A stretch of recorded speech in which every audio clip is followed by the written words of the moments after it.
कुछ समय पूर्व मुझे जापान जाने का अवसर हुआ और वहाँ पर मैंने एक ख़ास बात देखी कि हर घर में एक कोने में काल्पनिक चित्र लगा हुआ होता है। मुझे जिज्ञासा हुई और मैंने पूछा कि ये चित्र किसका है जो मैं हर घर में देखता हूँ।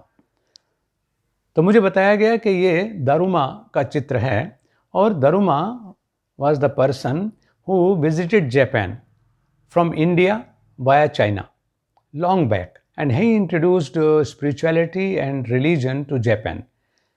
मुझे लगा कि ये कौन हो सकता है, भारत में तो मैंने कभी इस नाम का व्यक्ति सुना नहीं। तो एक दिन चिंतन करते हुए मुझे लगा कि कुछ कुछ भाषा का फेर है। तो मैंने उन सज्जन से कहा कि क्या आप धर्म कह सकते हैं? तो उन्होंने कहा why not, I can pronounce. मैंने कहा बोल करके दिखाइए। तो बोले कि यस दारुमा। तो मैं समझा कि क्योंकि उनकी भाषा में अक्षर ही नहीं है तो इसलिए वो धर्म नहीं कहते, उन्होंने दारुमा शब्द बोला। तो मैंने उनसे कहा कि बिल्कुल ठीक कह रहे हैं आप कि धर्म का कंसेप्ट जहाँ दुनिया के अनेक देशों में भारत से गया वहाँ जापान में भी आया और भगवान बुद्ध ने यहाँ पर जो चिंतन दिया, यहाँ के लोगों ने जिसे अपनाया, वो आज जापान की आत्मा है। कहने का भाव ये है कि हालांकि उसके बाद मुझे जहाँ भी मैं गया वहाँ पर टोक्यो में गया, रोपोंगी गया, जूशी गया, कमाकुरा गया, करविजावा गया, तो जितने भी वहाँ पर ये थे मॉनेस्ट्रीज़, वहाँ पर लोगों ने ये जाना कि भारत से क्योंकि धर्म आया है, तो मैंने कहा मैं भी धर्म भारत से ही आया हूँ और वाया चाइना ही आया हूँ। तो ये समझ लीजिए कि उस समय में जो व्यक्ति आए होंगे उन्होंने इसी प्रकार से यहाँ पर काम किया होगा।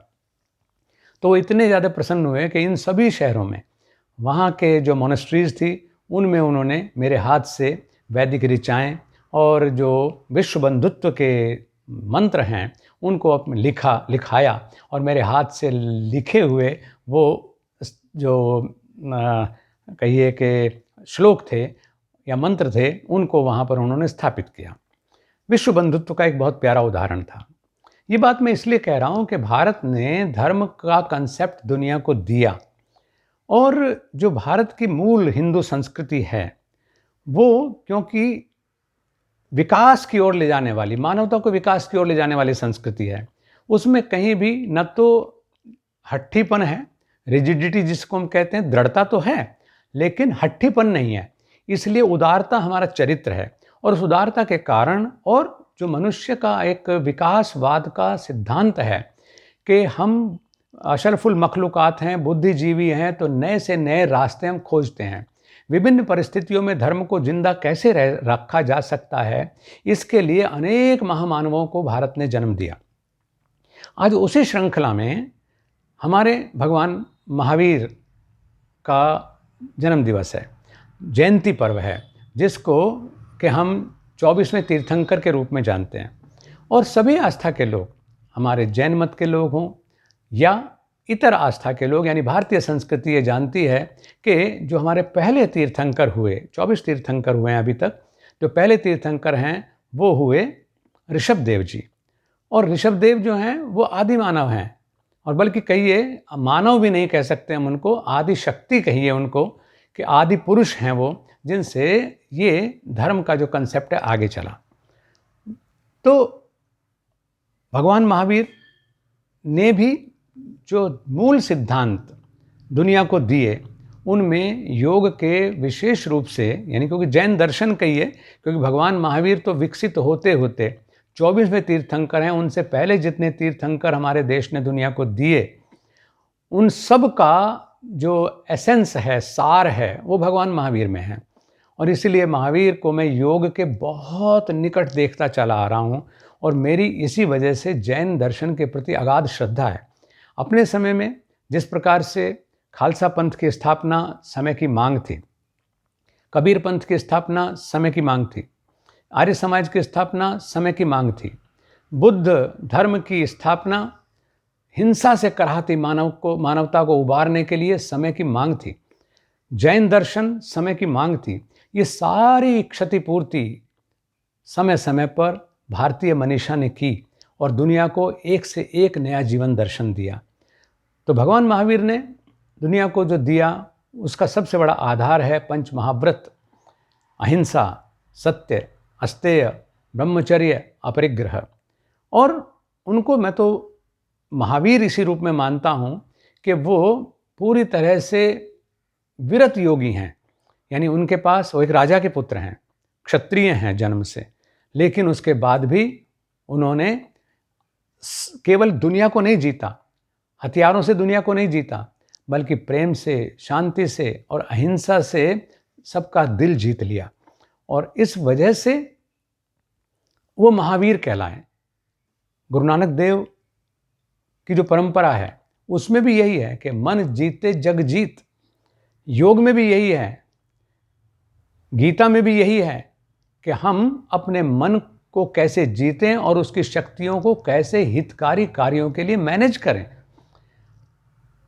अगर हनुमान जी महावीर हैं तो भगवान महावीर भी उनसे कम नहीं है।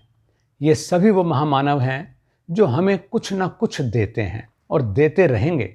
लेकिन हमारी विडंबना क्या है कि हम उनको पूज करके अपना काम पूरा समझ लेते हैं और उनका प्रयोग सिर्फ वहाँ तक करना चाहते हैं जहाँ तक वो लौकिक सुख भोग देने के लिए या आत्मिक शांति देने के लिए हमारे सहयोगी हैं। उनके चरित्र को हम अपने जीवन में अपना पाएं, इतना बहादुरी हम नहीं दिखा पाते, इतना साहस हम नहीं दिखा पाते। और परिणाम ये होता है कि हम फिर भी फंसे रह जाते हैं और हम केवल ये गौरव रख पाते हैं कि हम बुद्ध के देश के, महावीर के देश के, नानक के देश के, कबीर के देश के, दयानंद के देश के, रामकृष्ण परमहंस के देश के, विवेकानंद के देश के प्रतिनिधि हैं। क्या इतने मात्र से हमारा भला हो जाएगा? आज महावीर जयंती पर आइए हम सब लोग चिंतन करें कि भगवान शिव जो वृषभ देव हैं और भगवान महावीर जो हमारे 24वें तीर्थंकर हैं, मतलब उनके जीवन से हम क्या कुछ ले सकते हैं। और जो कुछ ले सकते हैं, मैं सोचता हूँ एक साधक होने के नाते कि उसे लेने में देरी नहीं करनी चाहिए। अपने लिए कुछ संकल्प ले लें, भगवान महावीर के जीवन में झांकें, उनकी शिक्षाओं में झांकें और झट से देख लें कि ये कौन कौन सी शिक्षा ऐसी है जो आज की परिस्थिति में मैं ज़रूर पूरी कर सकता हूँ। कम से कम उतना तो संकल्प ले लें। उतना संकल्प लेंगे तो निश्चित रूप से हम उनके सच्चे अनुयायी होंगे और उनका आशीर्वाद भी हमको प्राप्त होगा। हम धर्म को जीने का रास्ता माने, क्योंकि धार्यित्यर्थे ही धर्मः, धारण करने के अर्थ में ही, यानी वो सब क्वालिटीज़, वो सब आचरणीय सत्य जिनको हम धारण कर सकते हैं, वो इसीलिए धर्म कहलाते हैं। तो आइए धर्म को आचरण के धरातल तक ले जाएं और भगवान महावीर को बहुत बहुत गर्व के साथ, बहुत बहुत श्रद्धा के साथ, बहुत बहुत विनम्रता के साथ स्मरण करें और उनको धारण करें।